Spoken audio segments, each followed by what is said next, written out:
નમસ્તે મિત્રો, શ્રી શિવાય નમસ્તુભ્યમ। તો આજે આપણે એકદમ ટેસ્ટી અને ચટાકેદાર આપણે કોબીજના પકોડા બનાવવાના છે।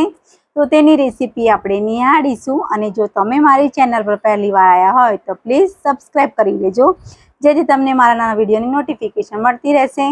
તો આપણે સામગ્રી જોઈ લઈએ। તો આપણે એક વાડકો લીધો છે અને એની અંદર આપણે ચણાનો લોટ લઈ લઈશું આપણે। તો કમ સે કમ આપણે થોડોક આપણે ચણા લોટ 4-5 ચમચી જેટલું લઈ લઈશું આપણે લોટ। આ લોટ આપણે ચાળેલો જ છે। તો આપણે ચણા લોટ બધો લઈ લીધેલો છે કમ્પ્લીટ રીતે। અને એની અંદર આપણે કોર્નફ્લોર પાવડર લઈ લેવાનો છે। તો આપણે એની અંદર 1 ચમચી 2 અને 3 ચમચી જેટલો આપણે કોર્નફ્લોર પાવડર લઈ લીધો છે અંદર। અને આપણે અડધી ચમચી જેટલો આપણે હળદર લઈ લઈશું ચપટી। અને સાથે સાથે આપણે લીંબુના ફૂલ છે એ આપણે લઈ લઈશું અંદર। એ આપણે પા ભાગ જેટલું લીધું છે, આપણે વધારે નથી લીધું। તો આપણે બધું અંદર ઉમેરી લીધું છે। તો હવે આપણે થોડું પાણી અંદર ઉમેરીશું।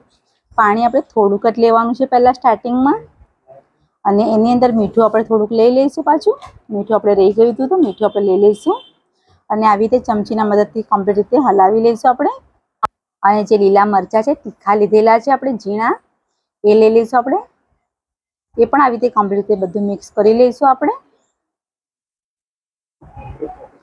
તો આવી રીતે કમ્પ્લીટ બધું મિક્સ કરી લીધું છે આપણે કમ્પ્લીટ રીતે। તો આપણું બેટર એકદમ સરસ રીતે કમ્પ્લીટ રીતે બધું કમ્પ્લીટ કરી લીધું છે।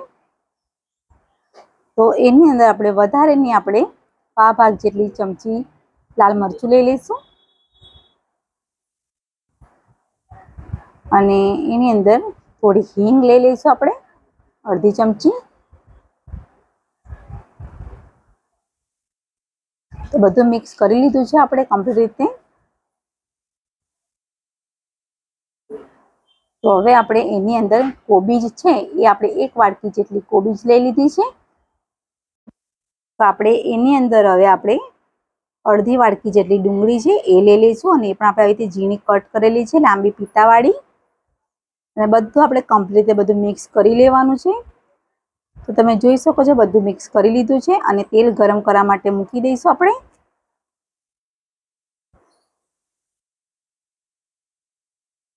તો તેલ ગરમ કરવા માટે મૂકી દીધું છે આપણે। તો તેલ ગરમ પણ થઈ ગયું છે આપણું। તો આપણે એના અંદર પકોડા મૂકી દઈશું આપણે કોબીજના।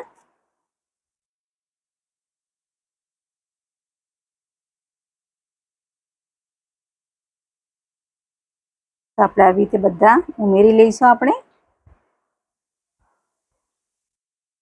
તો આપણે આવી રીતે બધા પકોડા કમ્પ્લીટ રીતે આપણે ઉમેરી લેવાના છે।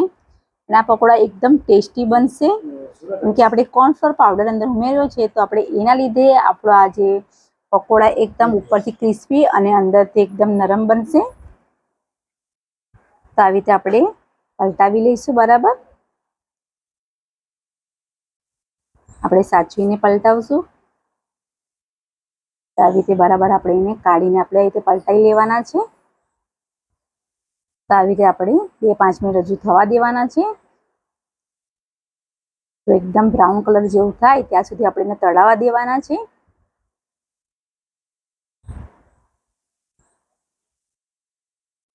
તો તમે જોઈ શકો છો કે આપણા પકોડા થવા આવી ગયા છે। તો જો આપણે થવા દઈશું, જો આપણે હજુ એકદમ બ્રાઉન કલર થાય ત્યાં સુધી આપણે તળાવવા દેવાના છે। તો તમે જોઈ પણ શકો છો એકદમ સરસ અને ક્રિસ્પી આપણા પકોડા રેડી થઈ ગયેલા છે। તો આપણે એને કાઢી લઈશું ડીશમાં।